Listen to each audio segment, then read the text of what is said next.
नमस्कार विद्यार्थी मित्रांनो, मी सुरेश वराडे साखर एज्युकेशन यूट्यूब चॅनलमध्ये आपलं सर्वांचं स्वागत करतो। पुन्हा एकदा तुमच्या भेटीला आलोय, जी की स्टेट बँक ऑफ इंडियाची क्लेरिकलची रिक्रुटमेंट आलेली आहे। याचा फॉर्म कसा भरावा ही इन्फॉर्मेशन घेऊन विद्यार्थी मित्रांनो, अनेक विद्यार्थी जे आहे फॉर्म भरताय सध्या, परंतु फॉर्म भरताना काही अडचणी येतात।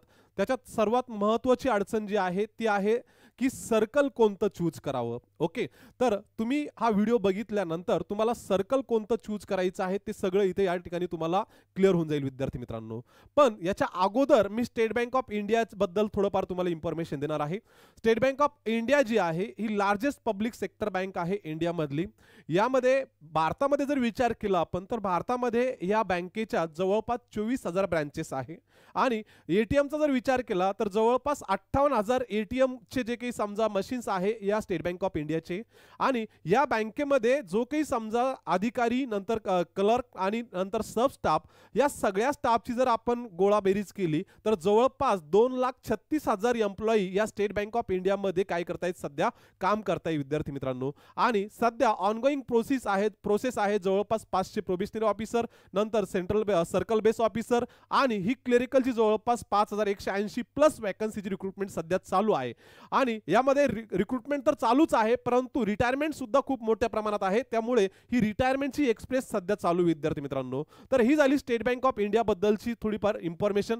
या बँकेचं हेडक्वार्टर जो आहे ते आहे महाराष्ट्रामध्ये मुंबईला, म्हणून सर्वाधिक जागा ज्या आहे जवळपास उत्तर प्रदेश नंतर त्या महाराष्ट्राच्या वाटेला असतात। सर्वाधिक जागाचा विचार केला आपण या क्लेरिकलच्या ऍड मध्ये तर ते आहे उत्तर प्रदेशला आणि नंबर 2 ला आहे महाराष्ट्राला। ओके, तर या ठिकाणी ही जी ऍड आली, या ऍड मध्ये महाराष्ट्राच्या वाट्याला जवळपास 658 प्लस वॅकन्सी आहे। या प्लस कशा केलेल्या आहे, यामध्ये रेग्युलर वॅकन्सी आणि बॅकलॉग वॅकन्सी या दोन्ही एकत्र करून तुम्हाला सांगितलेले विद्यार्थी मित्रांनो। ओके, मग सर्वात महत्त्वाचा प्रश्न आहे विद्यार्थ्यांचा की काय बदल झालेले आहे नेमके यामध्ये फॉर्म भरताना। यामध्ये काहीच बदल नाहीये, मागच्या वर्षीचा जसा फॉर्म आहे तसाच फॉर्म आहे।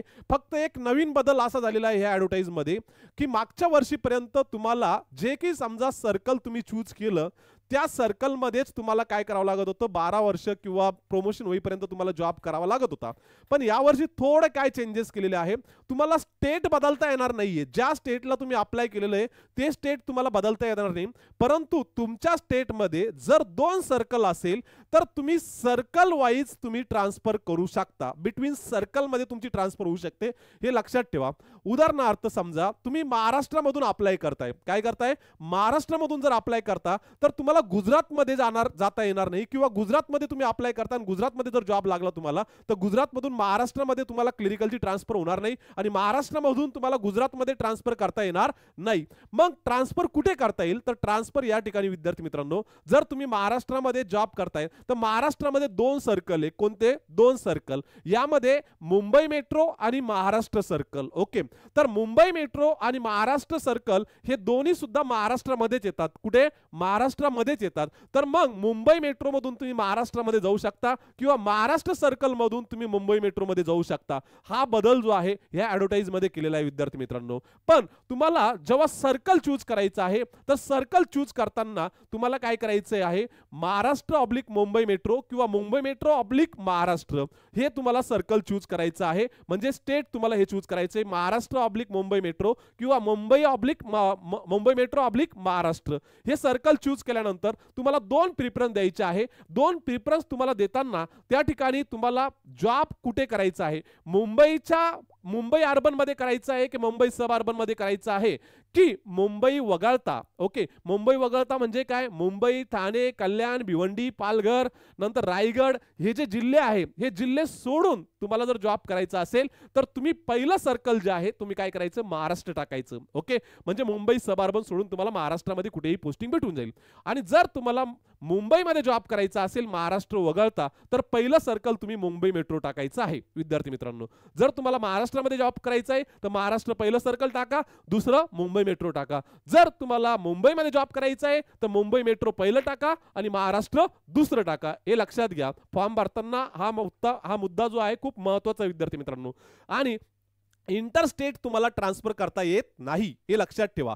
जेव्हा तुम्ही बाहेरच्या स्टेटसाठी अप्लाय करता तर जोपर्यंत तुम्ही प्रोबेशनरी ऑफिसर होत नाही तोपर्यंत तुमची ट्रान्सफर होत नाही, हे लक्षात घ्या. ओके, जर तुम्ही गुजरातमधून अप्लाय करता तर तुम्हाला प्रमोशन होईपर्यंत त्या ठिकाणून तुम्हाला महाराष्ट्रामध्ये येता येणार नाही, किंवा हिंदी स्टेटमध्ये तुम्ही अप्लाय करता तर हिंदी स्टेटमधून जोपर्यंत तुमचं प्रमोशन होणार नाही आणि ऑफिसर लेवल किंवा मॅनेजर लेवलला तुम्ही येत नाही तोपर्यंत तुम्हाला प्रमोशन करता येणार नाही, की मिनिमम तुम्हाला 10 ते 12 वर्ष त्या सर्कलमध्ये त्या स्टेटमध्ये राहावं लागेल. ओके, पण महाराष्ट्रामध्ये तुम्ही अप्लाय करता तर महाराष्ट्रामध्ये यावर्षी प्रोव्हिजन केलेली आहे, म्हणजे महाराष्ट्रामध्ये 2 सर्कल आहे, यामध्ये महाराष्ट्र आणि मुंबई मेट्रो. तर महाराष्ट्र सर्कलमधून मुंबई मेट्रो सर्कलमध्ये तुम्ही ट्रान्सफर होऊ शकता, किंवा मुंबई मेट्रो सर्कलमधून तुम्ही महाराष्ट्र सर्कलमध्ये तुम्ही ट्रान्सफर होऊ शकता. हा एक नवीन बदल या वर्षीच्या ॲडव्हर्टाइजमध्ये झालेला आहे विद्यार्थी मित्रांनो. ओके, तर चला स्टार्ट करूया. फॉर्म कसा भरायचा, फॉर्म भरण्यासाठी कोणकोणते कागदपत्र लागतात, ओके, नंतर कोणते बदल झालेले आहे, हे सगळं 1 बाय 1 मी तुम्हाला या ठिकाणी स्टेप बाय स्टेप क्लिअर करून देणार आहे. त्याकरता व्हिडिओ जो आहे तो शेवटपर्यंत बघायचा आहे. बघितल्यानंतर हक्काचा लाईक करायचा आहे, आणि जे काही विद्यार्थ्यांना फॉर्म भरण्यामध्ये अडचणी येत आहेत त्या विद्यार्थ्यापर्यंत त्या विद्यार्थ्यापर्यंत हा जो व्हिडिओ आहे तो तुम्हाला काय करायचा आहे, शेअर करायचा आहे विद्यार्थी मित्रांनो. चला बघा विद्यार्थी मित्रांनो, तुम्हाला पहिले सुरुवातीला इंटरफेस जो आहे, इंटरफेस चेंज झालेला आहे का, नाही. इम्पॉर्टंट डेट्स काय आहे, या ठिकाणी काल नोटिफिकेशन आलं, यामध्ये 6/8/2025 पासून ऍप्लिकेशन चालू झालेले आहे. 20 दिवस ऍप्लिकेशनसाठी तुम्हाला दिलेले आहे, किती, 20 दिवस. 26/8/2025 पर्यंत तुम्हाला ऍप्लिकेशन करता येणार आहे, आणि ऍप्लिकेशनची प्रिंट कधीपर्यंत घेता येणार आहे तुम्हाला, तर 10 सप्टेंबर पर्यंत. ओके, नंतर या ठिकाणी आता जो विद्यार्थी नवीन अप्लाय करतोय त्यांनी काय करायचंय, या ठिकाणी click here for new registration याच्यावर क्लिक करायचंय, आणि ज्या विद्यार्थ्यांनी अप्लाय केलेलं रजिस्ट्रेशन केलेलं आहे परंतु काही कारणास्तव फॉर्म भरण्याचा राहून गेलेला आहे, तर त्यांनी काय करायचंय, तुम्हाला जो काही मेल आयडी वर किंवा मोबाईलवर जो काही समजा रजिस्ट्रेशन नंबर आणि पासवर्ड मिळालेला आहे तो इथे एंटर करायचा आहे, पासवर्ड टाकायचा आहे आणि सिक्युरिटी कोड टाकायचा आहे, आणि या ठिकाणी सबमिट करायचं आहे आणि पुढे जायचं विद्यार्थी मित्रांनो. आणि ज्याने नवीन रजिस्टर केलं त्याने इथे क्लिक करायचं आहे, पहिल्यांदाच फॉर्म भरतोय त्या विद्यार्थ्यांसाठी. ओके, चला पुढे काय करायचंय, मग आपल्याला इन्फॉर्मेशन इथे फिल करायची आहे. काय करायचं, बेसिक इन्फो भरायची तुम्हाला. यामध्ये फर्स्ट नेम असेल, मिडल नेम असेल, लास्ट नेम असेल. आता या ठिकाणी फर्स्ट नेम कशा पद्धतीने टाकायचंय, मग आपलं जे नाव आहे समजा या ठिकाणी विवेक नाव आहे, आता विवेक नाव आहे तर विवेक जे आहे ते फर्स्ट टाका. नंतर इथे कंपाऊंड सुद्धा विवेक करा. नंतर मिडल नेम जे आहे समजा महेश, ओके, तर महेश नाव जे आहे ते या ठिकाणी टाका. नंतर इथे सुद्धा कंपाऊंड सेम करा, आणि अहिरे जे आहे समजा या ठिकाणी काय करा, अहिरे टाका. ओके, जे लास्ट नेम जे आहे ते अहिरे इथे टाका, आणि या ठिकाणी तुम्हाला पूर्ण नाव दिसेल तुम्हाला, विवेक महेश अहिरे. मग आता काही विद्यार्थ्यांचा प्रश्न असा असतो की सर आमच्या 10वीच्या बोर्ड सर्टिफिकेटवर असा जे की नाव आलेलं आहे ते आडनाव पहिलं आहे, नंतर माझं नाव मिडलला आहे आणि वडिलाचं नाव लास्टला आहे. मग आम्ही कसं करायचं, फर्स्ट नेम काय टाकायचं. फर्स्ट नेम विद्यार्थी मित्रांनो, तुमचं जे नाव आहे समजा विवेक नाव आहे तर विवेक पहिलं ठेवा, वडिलांचं नाव जे आहे ते मिडलला ठेवा, आणि तुमचं सरनेम जे आहे ते लास्ट नेम ठेवा. हे लक्षात ठेवा विद्यार्थी मित्रांनो फॉर्म भरताना. ओके, याच्यामध्ये काही कन्फ्यूज होऊ नका, आणि फुल नेम तुम्हाला या ठिकाणी दिसून जाईल. ओके, मग आपल्याला इन्फॉर्मेशन किती एरियामध्ये भरायची आहे, तर 6 एरियामध्ये आपल्याला इन्फॉर्मेशन फिल करायची आहे. यामध्ये बेसिक इन्फो असेल, नंतर फोटो सिग्नेचर आपल्याला अपलोड करायचं आहे, डिटेल्स मध्ये टाकायचं आहे, नंतर आपला फॉर्मचा प्रिव्ह्यू आपल्याला बघायचा आहे, नंतर आपल्याला अपलोड करायचं आहे हँड रिटन डिक्लेरेशन, नंतर जे काही थंब असेल, नंतर अँड रिटर्न डिक्लेरेशन असेल, या सगळ्या गोष्टी, आणि लास्टला पेमेंट करायचे. पेमेंट झाल्यानंतर तुमचा फॉर्म सबमिट. ओके, तर अशा पद्धतीने आपल्याला काय करायचंय, फॉर्म भरायचं विद्यार्थी मित्रांनो. बघा आता पुढचा एरिया जो आहे, पुढचा जो काही समजा मुद्दा आहे, पुढचा जो पॉइंट आहे तो आहे मोबाईल नंबर आणि ईमेल आयडी. आता मोबाईल नंबर आणि ईमेल आयडी टाकताना काळजी घ्यायची तुम्हाला की जो मोबाईल नंबर तुमचा चेंज होणार नाही तोच मोबाईल नंबर या ठिकाणी तुम्हाला टाकायचा आहे. ही रिक्रुटमेंट प्रोसेस होईपर्यंत तुमचा मोबाईल नंबर चेंज झाला नाही पाहिजे. नंतर इथे कन्फर्म टाकायचं आहे, आणि या ठिकाणी अल्टरनेट आपल्या वडिलांचा किंवा भावाचा किंवा बहिणीचा किंवा जे काही समजा आपल्या फॅमिली मेंबर आहे त्या फॅमिली मेंबर मधला एखादा मोबाईल नंबर या ठिकाणी टाकून द्यायचा.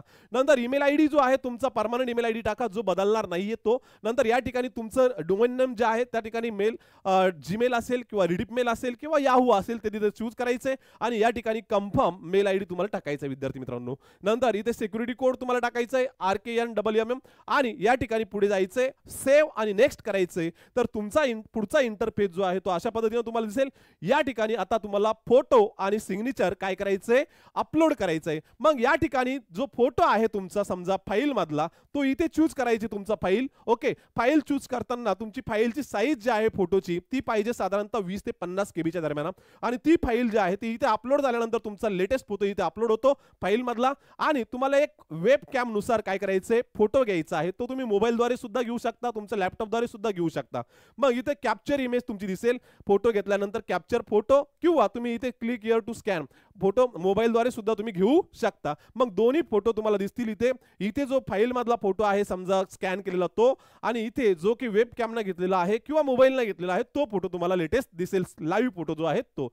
आणि हे संपल्यानंतर तुम्हाला या ठिकाणी पहिलं जो पेज संपला समजा आपला हा, तर या ठिकाणी काय आलं तुम्हाला काय आलं, या ठिकाणी रजिस्ट्रेशन नंबर तुमच्या मोबाईलला नंबरला आणि पासवर्ड सुद्धा आला किंवा मेलला सुद्धा आला. ओके, पण फायनल जे ऍप्लिकेशन तुमचं सबमिट होईल केव्हा, फी आणि इंटिमेशन चार्जेस पेड केल्यानंतरच, हे लक्षात ठेवायचं आहे विद्यार्थी मित्रांनो. ओके, मग फीस जी आहे ती किती आहे, 750 रुपये. इतर कॅटेगरींना किती आहे, तर इतर कॅटेगरींना फीस जी आहे ती नाहीये. SC ST नंतर जे काही समजा PWD कॅन्डिडेट आहे त्यांना फीस नाहीये. ओके, चला पुढे काय करायचंय विद्यार्थी मित्रांनो. या ठिकाणी जो काही फोटो मी अपलोड केलेला होता किंवा जो काही समजा वेब कॅमना फोटो घेतलेला होता तो माझाच आहे, याच्यावर क्लिक करायचंय तुम्हाला. नंतर पुन्हा तुमची साईन जी आहे लेटेस्ट ब्लॅक पेनना तुम्हाला व्हाईट कागदावर काय करायची, साईन करायची.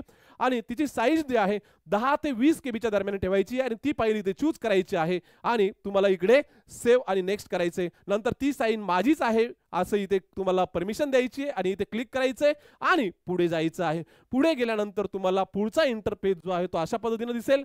या ठिकाणी सर्कल प्रिफरन्स अँड कॅटेगरी हाच महत्वाचा मुद्दा आहे फॉर्म भरताना, कारण सर्वात महत्वाचा डाऊट जो आहे तो या ठिकाणी विद्यार्थ्यांना. ओके, आता या ठिकाणी सर्कल प्रिफरन्स तुम्हाला टाकायचं आहे. काय करायचंय, सर्कल प्रिफरन्स. या ठिकाणी सर्कल प्रिफरन्स मध्ये तुम्हाला जेवढे की सर्कल आहे समजा 18-20 ते तुम्हाला दिसतील. मग तुम्हाला कोणत्या सर्कल मधून तुम्हाला अप्लाय करायचं हे तुम्ही ठरवायचंय. तर आपल्याला महाराष्ट्रामधून जर अप्लाय करायचंय समजा, तर तुम्हाला काय करायचंय, महाराष्ट्र ऑब्लिक मुंबई मेट्रो हे टाकायचं. या ठिकाणी महाराष्ट्र ऑब्लिक मुंबई मेट्रो हे सर्कल तुम्हाला चूज करायचं. हे चूज केल्यानंतर जर तुम्हाला मुंबई वगळता जॉब करायचा आहे तर पहिलं जे आहे तुम्ही काय करा, महाराष्ट्र टाका. आणि दुसरं जे आहे तुम्ही काय करा, मुंबई मेट्रो टाका. काय करा, मुंबई मेट्रो. ओके, जर तुम्हाला समजा मुंबईमध्ये जॉब करायचा आहे तर पहिलं काय करा, मुंबई घ्या. काय करा, सर्कल मुंबई. आणि दुसरा काय करा, महाराष्ट्र घ्या. ओके, जर तुम्हाला मुंबईमध्ये जॉब करायचा असेल, मुंबईमध्ये जॉईनिंग पाहिजे असेल तर पहिला मुंबई, दुसरा महाराष्ट्र. जर तुम्हाला मुंबई वगळता जॉब करायचा असेल तर पहिला महाराष्ट्र, दुसरा मुंबई प्रिफरन्स तुम्हाला द्यायचा आहे. तर प्रिफरन्सचा जो काही समजा तुमचा घोळ होता तो या ठिकाणी क्लिअर झाला असेल, मी असं कन्सिडर करतो. आणि पुढे चालतो विद्यार्थी मित्रांनो. मग तुम्हाला विचारता कोणत्या राज्यासाठी तुम्हाला अप्लाय करायचंय, तर या ठिकाणी राज्य येतील. त्या राज्यामध्ये तुम्हाला महाराष्ट्र दिसेल, महाराष्ट्राला तुम्हाला काय करायचंय, अप्लाय करायचंय. मग local language for language proficiency test या ठिकाणी तुमची मराठी येऊन जाईल. काय करायचंय, मराठी इथे चूज करायचं आहे.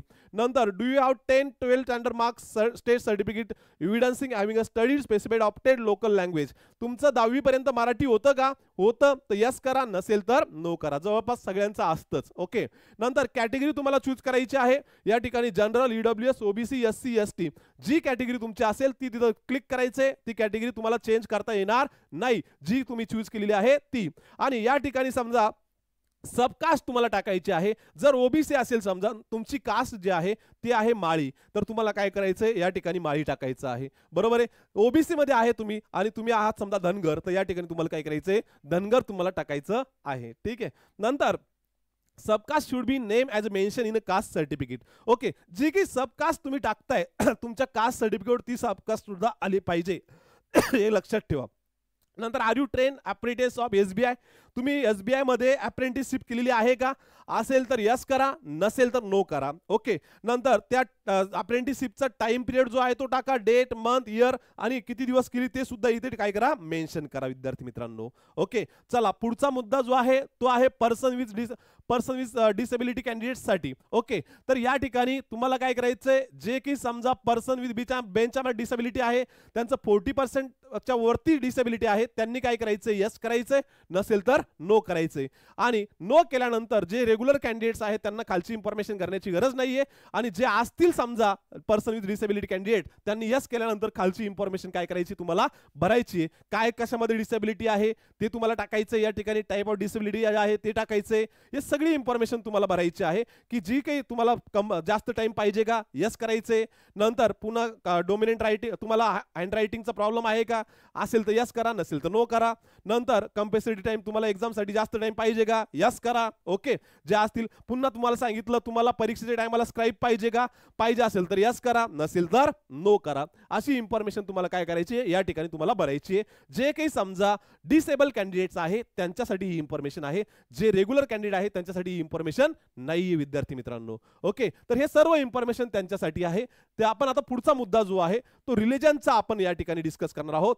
तर रिलिजन जे आहे, तुम्ही त्यांनी सांगितलं religion to which you belong, या ठिकाणी रिलिजन कोणता तुम्ही बिलॉंग करता. या ठिकाणी हिंदू, मुस्लिम, ख्रिश्चन, बौद्ध हे सगळे तुम्हाला धर्म दाखवले जाईल. त्या ठिकाणी तुम्हाला चूज करायचा आहे कोणता तुमचा धर्म आहे ते. ओके. नंतर मायनॉरिटीमध्ये तुम्ही येता का, येत असेल तर यस करा, नसेल तर नो करा. ओके. नंतर नॅशनॅलिटी कोणती आहे, इंडियन आहे, सरळ सरळ या ठिकाणी कोणती आहे, इंडियन. नंतर relation under widow, divorce women judicially separated from their husbands आणि who are not remarried. Okay. तुम्ही तुमच्या हजबंड पासून वेगळे झालेला आहात, तर तुम्हाला एज रिलॅक्सेशन पाहिजे का, किंवा तुमचं कोर्टामध्ये प्रकरण चालू आहे तरी सुद्धा कोर्टाद्वारे तुम्ही वेगळे झालेला आहात, तर तुम्हाला एज रिलॅक्सेशन पाहिजे का, पाहिजे असेल तर यस करा, नसेल तर नो करा. नंतर एक सर्व्हिसमॅन तुम्ही आहात का, असेल तर यस, नसेल तर नो. नंतर डिसेबल एक सर्व्हिसमॅन आहे का, असेल तर यस, नसेल तर no. Have you join government job on the civil side after availing of the benefits given as an ex serviceman. तर जर तुम्ही घेतला असेल जॉब तर यस करा, नसेल तर नो करा. डिपेंडंट आहे का एक सर्व्हिसमॅनवर, यस असेल तर यस, नसेल तर नो. चला पुढे बघा. ओके. नंतर प्री आणि मेन्स या एक्झामचे सेंटर महाराष्ट्रामध्ये कुठे कुठे उपलब्ध आहे. तुम्हाला सांगितलंय की are you already working in SBI in the clerical cadre. तुम्ही जर SBI मध्ये सध्या का जॉब करत असेल तर तुम्हाला यस म्हणायचं, नसेल तर नो म्हणायचं. पण जे विद्यार्थी सध्या SBI मध्ये जॉब करतायत त्यांना डबल फॉर्म भरता येत नाही, हे लक्षात घ्या. ओके. एकदा तुमचं सिलेक्शन झालं क्लेरिकल म्हणून तर तुम्हाला क्लर्कचा फॉर्म पुन्हा भरता येत नाही, तुम्हाला ऑफिसर लेवलसाठी तयारी करावी लागते. क्लिअर आहे. नंतर पुढे, have you earlier employee in State Bank of India resign from the bank while in a clerical cadre. Okay. तुम्ही एम्प्लॉई होते परंतु तुम्ही काय केलं, रिझाइन दिलं. नंतर do you have record default in repayment of loan, credit card dues and against whose name adverse report of CIBIL other external agencies. Okay. तुम्ही तुमचा सिबिल जो कोर आहे तो ड्यूज आहे का, तुमच्यावर काही लोन आहे का, तुमचं क्रेडिट कार्डचं ड्यूज आहे का, तुमचा सिबिल स्कोर खराब आहे का, असेल तर यस, नसेल तर नो. नंतर is are there adverse report regarding character and descendant moral turpitude. त्यांचं म्हणणं आहे की तुमच्या विरोधात काही केस झालेली आहे का, तुमच्या ठिकाणी काही कोर्टामध्ये मॅटर चालू आहे का, असेल तर यस, नसेल तर नो. ओके. नंतर प्रिलिमिनरी एक्झाम सेंटर तुम्हाला कोणतं निवडायचंय, तुम्हाला 2 सेंटर या ठिकाणी निवडायचे, प्री एक्झाम साठी सुद्धा आणि मेन एक्झाम साठी सुद्धा. ओके. आता नाशिकचं म्हटल्यानंतर प्री एक्झाम साठी आपण पहिलं नाशिक चूज करणार आहे. नंतर दुसरं एक्झाम सेंटर जे आहे प्री एक्झाम साठी आपल्याला कोणतं जवळ येतं, या ठिकाणी येतं धुळे जवळ. नंतर मुंबई, ठाणे, नंतर संभाजीनगर हे सुद्धा आपल्याला जवळ आहे. तर तुम्ही तुमच्या पद्धतीने निवडा. तुम्हाला प्री साठी 2 सेंटर चूज करायचे आहे आणि मेन साठी सुद्धा तुम्हाला काय करायचे, प्री एक्झाम साठी तर 2 चूज करायचे. नंतर एक्झाम सेंटर चूज केल्यानंतर स्टेट कोड येऊन जातो महाराष्ट्राचा, जवळपास तो आहे 30. किती आहे, 30. ओके. नंतर मेन्स एक्झाम साठी तुम्हाला 2 सेंटर चूज करायचे आहे. नाशिक सेंटर आहे, या ठिकाणी तुम्हाला नाशिक चूज करायचं आहे आणि दुसरं सेंटर जे आहे या ठिकाणी मुंबई, ठाणे, ओके, संभाजीनगर यापैकी तुम्ही काय करू शकता, दुसरं सेंटर जे आहे ते चूज करू शकता विद्यार्थी मित्रांनो. मेन्ससाठी सुद्धा तुम्हाला काय करायचंय, 2 सेंटर जे आहे ते चूज करायचे आहे. ओके, चला पुढे. आता या ठिकाणी पर्सनल डिटेल्स आपल्याला भरायची आहे. ओके, मेन एक्झामचे सेंटरचे आपण प्री आणि मेन्स एक्झाम सेंटरचं डिटेल्स आपण भरलेली आहे. ओके, नंतर पुढे या ठिकाणी स्टेट कोड जो आहे तो येऊन जातो एक्झाम सेंटर घेतल्यानंतर. Centre of main examination preference, okay, ते पण आपल्याला येऊन जातं जेव्हा तुम्ही प्रिफरन्स जो आहे दिला तो. I intend to bring the following ID when appearing for the examinations. Okay, I confirm my name on this ID and this application exactly match. जे काही समजा तुम्ही ऍप्लिकेशन भरता त्याच ऍप्लिकेशन नुसार तुमचं आधार कार्ड किंवा पॅन कार्ड किंवा जे काही समजा इन्फॉर्मेशन आहे, जे काही समजा तुमचं आयडी आहे त्या आयडीवर आहे का, तसंच आहे का, तेच आयडी तुम्हाला त्या ठिकाणी घेऊन जायचंय. इथे पण तेच आयडी चूज करायचे फॉर्म भरत असताना, परीक्षेला सुद्धा तेच घेऊन जायचं आहे. मग आयडी प्रूफ जो आहे तो तुम्हाला इथे चूज करायचंय. या ठिकाणी तुम्हाला ऑप्शन दाखवला जाईल, त्या ठिकाणी आधार कार्ड असेल, नंतर आपलं ऑनलाईन आधार कार्ड असेल, नंतर पॅन कार्ड असेल, नंतर आपलं बँक पासबुक असेल, नंतर जे काही असेल समजा वोटर आयडी असेल, नंतर आपलं काय म्हणतात त्याला अनेक त्या ठिकाणी तुम्हाला ऑप्शन दिले जाईल. त्या ऑप्शन पैकी तुम्हाला चूज करायचंय आणि त्या ठिकाणी नंतर पुढचं काय करायचंय, नंबर या ठिकाणी तुम्हाला टाकायचा आहे, जो नंबर असेल तो. Okay, kindly indicate medium of paper in preliminary and main examination how you would like the paper to be presented to you. Okay, तुम्हाला पेपर कोणत्या लँग्वेज मध्ये द्यायचा आहे, प्री आणि मेन्स दोन्ही पण. या ठिकाणी तुम्हाला 2 ऑप्शन येणार आहे. ओके, इंग्लिश आणि हिंदी आणि इंग्लिश आणि मराठी. ओके, इंग्लिश आणि हिंदी आणि इंग्लिश आणि मराठी हे 2 ऑप्शन तुम्हाला या ठिकाणी येणार आहे. तुम्हाला कोणत्या लँग्वेज मध्ये पेपर द्यायचा आहे या ठिकाणी तुम्हाला चूज करायचे विद्यार्थी मित्रांनो. ओके, नंतर या ठिकाणी डेट ऑफ बर्थ तुम्हाला पुट करायची आहे. 10वीच्या बोर्ड सर्टिफिकेट नुसार किंवा मार्कशीट नुसार तुम्हाला या ठिकाणी डेट ऑफ बर्थ टाकायची आहे. या ठिकाणी डे, नंतर मंथ आणि इयर टाकायचंय. नंतर तुमचं जेंडर कोणतं आहे, मेल, फिमेल किंवा ट्रान्सजेंडर. ओके, नंतर तुम्हाला जे की समजा जुळे भाऊ किंवा बहीण आहे का, असेल तर यस करा, नसेल तर नो करा. ओके, नो केल्यानंतर पुढची इन्फॉर्मेशन भरण्याची गरज नाहीये तुम्हाला. ओके, चला पुढे. मग या ठिकाणी पुढे काय सांगितलेलं आहे तुम्हाला, या ठिकाणी मॅरिटल स्टेटस तुमचं काय आहे, अनमॅरिड असेल तर अनमॅरिड, मॅरिड असेल तर मॅरिड, विडो असेल तर विडो, विडोर असेल तर डायव्हर्स, नंतर ज्युडिशरी सेपरेटेड, हे सगळं तुम्हाला इन्फॉर्मेशन टाकायची आहे. नंतर या ठिकाणी आधार कार्डचा नंबर टाकायचा आहे, जो असेल तो 1 2 3 4 5 6 7 जो असेल तो तुम्हाला इथे टाकायचा आहे. नंतर तुम्हाला परमिशन द्यायची आधार कार्ड व्हेरिफिकेशनसाठी, द्यायची असेल तर यस करा, नसेल तर नो करा. ओके, नंतर या ठिकाणी तुमच्या वडिलांचं नाव लिहायचंय जे असेल ते, नंतर वडिलांचं मिडल नेम लिहायचंय तुम्हाला, नंतर लास्ट नेम जे असेल तुमचं सरनेम, नंतर मदरचं नेम या ठिकाणी, नंतर मदरचं मिडल नेम तुमच्या वडिलांचं नाव, नंतर मदरचं लास्ट नेम जे आहे तुमचं सरनेम, नंतर स्पाऊस नेम जे आहे ते टाकायचं या ठिकाणी असेल तर. नंतर पुढे स्पाऊस मिडल नेम असेल, नंतर स्पाऊस लास्ट नेम असेल. स्पाऊस म्हणजे काय, जोडीदार, बरोबर आहे की नाही. हां, मग या ठिकाणी लग्न झाले असेल तर टाका, नसेल तर नका टाकू. ओके, नंतर या ठिकाणी ऍड्रेस जो आहे तो टाकायचा आहे तुम्हाला. तुम्हाला संपर्क साधण्यासाठी करस्पॉन्डन्स ऍड्रेस जो आहे तो टाकायचा आहे. समजा आता विवेक जो आहे तो नाशिकला राहतो, तो आहे सटाणा तालुक्यातला जायखेड्याचा. ओके, पण नाशिकला राहतो तर त्याच्यासाठी संपर्क साधण्यासाठी तो काय करतो, साकार एज्युकेशन नाशिकचा ऍड्रेस या ठिकाणी टाकतो फॉर्म भरताना, बरोबर आहे की नाही. मग साकार एज्युकेशन नाशिकचा ऍड्रेस जे की रूम करून राहणारे विद्यार्थी आहेत ते टाकू शकतात. ओके, चला पुढे. मग परमनंट ऍड्रेस काय टाकायचा आहे या ठिकाणी. आता या ठिकाणी डिस्ट्रिक्ट तुम्हाला चूज करायचं, सिलेक्ट स्टेट तुम्हाला चूज करायचंय आणि पिनकोड जो आहे तो टाकायचा आहे तुमचा. नंतर जर तुम्हाला सेम करायचं असेल करस्पॉन्डन्स आणि परमनंट तर इथे क्लिक करायचं, आणि नसेल तर तुम्हाला परमनंट ऍड्रेस टाकायचा आहे. समजा आपला विवेक आयरे जो आहे तो काय करतो, या ठिकाणी ऍटपोस्ट जो आहे जायखेडा, नंतर तालुका बागलान सटाणा, नंतर या ठिकाणी डिस्ट्रिक्ट जे आहे नाशिक, स्टेट जे आहे ते महाराष्ट्र, आणि पिनकोड जे आहे तो पिनकोड टाकून देतोय. ओके, नंतर त्या ठिकाणी choose the address for GST, या ठिकाणी तुम्हाला परमनंट आणि काय करतात तुम्हाला करस्पॉन्डन्स विचारतात, आणि जी काही अमाऊंट्स आहे समजा ती अमाऊंट या ठिकाणी तुम्हाला दिसते. जे की समजा जनरल, ओबीसी आणि ईडब्ल्यूएस आहे त्यांच्यासाठी 750 रुपये आहे, आणि जे की समजा एससी एसटी आणि पीडब्ल्यूडी आहे यांच्यासाठी फीस नाहीये. मग या ठिकाणी जेवढी की इन्फॉर्मेशन भरलेली आहे ती व्हॅलिडेट करायची तुम्हाला तुमची डिटेल्स, आणि सेव्ह आणि नेक्स्ट करायचंय आणि पुढे जायचंय विद्यार्थी मित्रांनो. काय करायचंय, पुढे जायचे. पुढे गेल्यानंतर तुम्हाला तुमची एज्युकेशनल क्वालिफिकेशन या ठिकाणी इन्फॉर्मेशन भरायची आहे. एज्युकेशनल क्वालिफिकेशन कधीपर्यंत 31/12/2025 पर्यंत तुमचा ग्रॅज्युएशनचा निकाल लागलेला पाहिजे. ते लोक या ठिकाणी अप्लाय करू शकतात. ज्यांचं लागलेलं आहे ते भरणारच आहे. पण जे अंडर ग्रॅज्युएट आहेत ते त्यांना एक्सपिरियन्ससाठी जर भरायचं असेल तर ते सुद्धा विद्यार्थी भरू शकतात. ओके, मग या ठिकाणी जर तुम्ही पास असेल तर इथे पास करा आणि जर ॲपियर असेल तर ॲपियर करा. ह्या दोन तुम्हाला इथे ऑप्शन येईल, ॲपियर आणि पास. नंतर इथे डिग्री कशामधून आहे, सब्जेक्ट किंवा स्ट्रीम. या ठिकाणी आर्ट्स येईल, कॉमर्स येईल, नंतर सायन्स येईल, नंतर बी येईल, बी फार्म येईल. हे सगळे तुम्हाला ऑप्शन दाखवतील. नंतर तुमच्या कॉलेजचं नाव किंवा युनिव्हर्सिटीचं नाव तुम्हाला या ठिकाणी टाकायचे, डेट ऑफ पासिंग टाकायचे, पर्सेंटेज टाकायचं आहे आणि जे काही समजा तुमचा ग्रेड आहे ओके तो टाकायचा आहे तुम्हाला. क्लास फर्स्ट क्लास आहे का, सेकंड क्लास आहे का, थर्ड क्लास आहे. नंतर या ठिकाणी तुम्हाला इंटिग्रेट ड्युअल डिग्री असेल तर ही इन्फॉर्मेशन टाकायची. पोस्ट ग्रॅज्युएट असेल तर पोस्ट ग्रॅज्युएट टाका.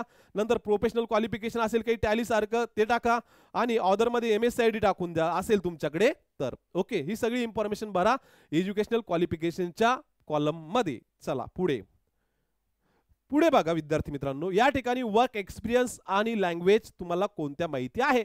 तर जर तुम्हाला वर्क एक्सपिरियन्स असेल तर यस करा आणि या ठिकाणी पूर्ण इन्फॉर्मेशन भरून टाका त्याची वर्क एक्सपिरियन्सची. आणि नसेल तर नो करा. ओके, पुढची इन्फॉर्मेशन भरण्याची गरज नाही. मग या ठिकाणी तुम्ही जे काही समजा प्री एक्झाम ट्रेनिंग पाहिजे का तुम्हाला, SC ST OBC एक सर्व्हिसमॅन कॅन्डिडेट्स आहे. जर तुम्हाला पाहिजे असेल तर यस करा या ठिकाणी. नंतर नसेल तर नो करा. ओके, नंतर स्टेट टाकायचे तुम्हाला जे आहे ते. नंतर स्टेट कोड जो आहे 30 आहे महाराष्ट्राचा आणि प्री एक्झामिनेशन ट्रेनिंगचे आहेत या ठिकाणी तुम्हाला चूज करायचे कोणती सिटी तुम्हाला ते अलॉट करतील.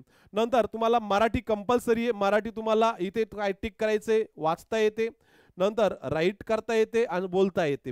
नंतर इथे तुम्हाला इंग्लिश टाकायचे, वाचता येते, लिहिता येते आणि बोलता येते. नंतर पुन्हा हिंदी टाकायचे, वाचता येते, बोलता येते, लिहिता येते. नंतर अजून एखादी लँग्वेज माहिती असेल समजा तर ती टाकून द्या. आता समजा आपला विवेक आहे त्याला आयराणी येते तर तो आयराणी टाकू शकतो. पण आयराणी जे आहे ते ऑफिशियल लँग्वेज नाहीये हे लक्षात ठेवा. तर तुम्हाला गुजराती येत असेल तर काय करा, गुजराती टाका. आयराणी चालते का, आयराणी फक्त आपल्या खानदेशी पट्ट्यात आणि कासमारी पट्ट्यात चालते हे लक्षात ठेवा. ओके, तर इथे आयराणी टाकू नका. आणि इथे काय करा, व्हॅलिडेट युअर डिटेल्स आणि सेव्ह अँड नेक्स्ट करा. ओके, व्हॅलिडेट युअर डिटेल्स करा आणि सेव्ह आणि नेक्स्ट करा. ओके, सेव्ह आणि नेक्स्ट केल्यानंतर पुढे तुम्हाला काय करायचे, तुमचा जो काही डावा अंगठा आहे, निशाणी डावा अंगठा, हे तुम्हाला काय करायचे या ठिकाणी जी साईज आहे साधारणतः 20 ते 50 KB दरम्यान फाईल आपल्याला काय करायची या ठिकाणी टाकायची आणि ती अपलोड करायची. नंतर हँड रिटन डिक्लेरेशन जे आहे, हँड रिटन डिक्लेरेशन तुम्हाला तुमच्या स्वतःच्या हँडरायटिंग मध्ये ब्लॅक पेन व्हाईट पेपरवर राईट करायचे आणि 50 ते 100 KB दरम्यान त्याची साईज ठेवायची आणि ती तुम्हाला काय करायची, अपलोड करायची. नंतर या ठिकाणी सिक्युरिटी कोड जो आहे तो टाकायचा आहे. सिक्युरिटी कोड टाकला की नंतर सेव्ह आणि नेक्स्ट करायचे. सेव्ह नेक्स्ट केल्यानंतर पुढे तुम्हाला या ठिकाणी जो काही समजा 750 रुपये आहे हे तुम्हाला दाखवले जाईल. फीस जनरल OBC आणि EWS साठी, अदर कॅटेगरीसाठी फीस नाहीये. आणि इथे तुम्हाला हा कोड टाकायचा आहे, सिक्युरिटी कोड जो आहे तो. ओके, याच्या अगोदर तुम्हाला काय केलं जाईल, या ठिकाणी प्रिव्ह्यू दाखवला जाईल. हे कागदपत्र, हे जे हँड रिटन डिक्लेरेशन जे आहे आणि जे की थंब इम्प्रेशन आहे हे सिक्युरिटी कोड टाकण्याच्या अगोदर या ठिकाणी प्रिव्ह्यू दाखवला जाईल. तुम्ही जो काही समजा फॉर्म भरलेला आहे तो फॉर्म पूर्णपणे तुम्हाला दाखवला जाईल. या ठिकाणी फोटो, साईन, ओके, सगळी इन्फॉर्मेशन तुमची दाखवली जाईल. तुम्ही जेवढी की इन्फॉर्मेशन भरलेली आहे एज्युकेशन क्वालिफिकेशन पर्यंत सगळी इन्फॉर्मेशन बरोबर आहे की नाहीये हे याचा एक तुम्हाला काय केलं जाईल, कॉन्सेप्ट घेतला जाईल आणि तुम्ही तिथे काय करावं लागेल, टिक करावं लागेल त्या फॉर्मवर, यस ऑर नो. काही कागदपत्रामध्ये चेंज आहे का, तर असेल तर तिथे यस करा, नसेल तर नो करा. फॉर्म मध्ये तुम्हाला या प्रिव्ह्यू मध्ये त्या विचारल्या जाईल हे लक्षात ठेवा. ओके, मग सेव्ह आणि नेक्स्ट मध्ये जायचे. सेव्ह आणि नेक्स्ट मध्ये गेल्यानंतर तुम्हाला पुढे गेल्यानंतर 750 रुपये फीस दिसेल. ही सिक्युरिटी कोड टाकायचा आहे, नंतर सबमिट करायचंय. सबमिट केल्यानंतर आता सर्वात महत्त्वाची इन्फॉर्मेशन जी आहे या ठिकाणी तुम्हाला पैसे पे केल्याशिवाय तुमचा फॉर्म सबमिट होत नाही हे लक्षात ठेवा. सगळा जरी फॉर्म भरला आणि तुम्ही शेवटी पैसे पे केलेच नाही तर तुमचा फॉर्म व्हॅलिड कन्सिडर केला जात नाही. त्याकरता तुमच्या बँकेतून पैसे पे करायला डिडक्ट आलेला मेसेज तुम्हाला आला पाहिजे. ओके, तरच तुमचा फॉर्म सबमिट झाला असं समजून चालायचं विद्यार्थी मित्रांनो. आणि पैसे पे करून सुद्धा तुम्हाला अनपेड दाखवतंय तरी सुद्धा तुमचा फॉर्म सबमिट झालेला नाहीये असं समजून चालायचं. जेव्हा पेड दाखवतंय, सक्सेसफुली दाखवतंय ओके फॉर्मवर, त्यावेळेस तुमचा फॉर्म सबमिट झाला असं समजून चालायचं हे लक्षात ठेवा. तर मग फॉर्म आता पैसे पे करायचे समजा आपल्याला, ओके, मनी पे करायचे तर तुम्हाला ऑप्शन आहे क्रेडिट कार्ड, डेबिट कार्ड, नंतर इंटरनेट बँकिंग, वॉलेट, कॅश, नंतर इथं QR कोड करायचं आहे. QR कोड केल्यानंतर इकडे QR कोड तुम्हाला दिसेल. नंतर मेक पेमेंट करायचं आहे. मेक पेमेंट केल्यानंतर तो QR कोड तुम्ही तुमच्या मोबाईलनं काय करायचं, स्कॅन करायचं आणि 750 रुपये तुम्ही काय करायचं, IBPSला पे करायचं, SBIला पे करायचं. SBIला पे केले की तुमचा फॉर्म सबमिट झाला, पैसे कटले की तुम्हाला सक्सेसफुलीचा मेसेज येतो. नंतर मेल सुद्धा येतो. असं समजून चालायचं की आपला SBIने फॉर्म काय केला, स्वीकारला. ओके, आणि अभ्यासाला लागून जायचं विद्यार्थी मित्रांनो. तर अशा पद्धतीनं ही जी की स्टेट बँक ऑफ इंडियाची रिक्रुटमेंट आलेली आहे, त्या रिक्रुटमेंट बद्दल फॉर्म कसा भरावा याच्याबद्दल अनेक विद्यार्थ्यांना डाऊट होते. ते डाऊट हे व्हिडिओ बघितल्यानंतर क्लिअर झाले असतील असं मी अपेक्षित करतो. आणि ज्या विद्यार्थ्यांनी शेवटपर्यंत व्हिडिओ बघितला त्या विद्यार्थ्यांनी लाईक करायला हरकत नाही आणि शेअर करायला पण हरकत नाही. विद्यार्थी मित्रांनो, सर्वात महत्त्वाची इन्फॉर्मेशन जी आहे, आपली 5 ऑगस्ट 2025 पासून सकाळची बॅच जी आहे सकाळी 7:30 ते 11:30 या वेळेमध्ये चालू झालेली आहे. सध्या डेमो लेक्चर चालू आहे.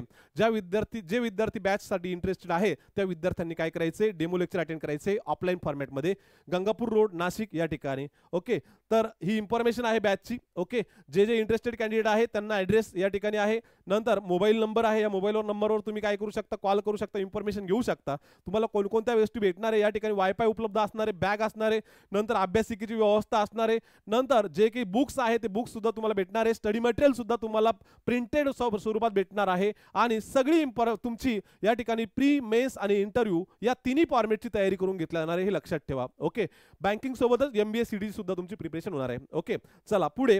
या ठिकाणी जे विद्यार्थी नवीन असतील या युट्यूब चॅनलला त्यांनी आमचं युट्यूब चॅनल जे आहे ते सबस्क्राईब करायचं आहे आणि तुमच्या मित्रांना सुद्धा सबस्क्राईब करायला लावायचं आहे विद्यार्थी मित्रांनो. नंतर जे विद्यार्थी टेलिग्रामला, युट्यूबला आमचे व्हिडिओ बघतात पण अजून टेलिग्रामला जॉईन झालेले नाही त्यांनी टेलिग्राम चॅनलला जॉईन होऊन जायचे.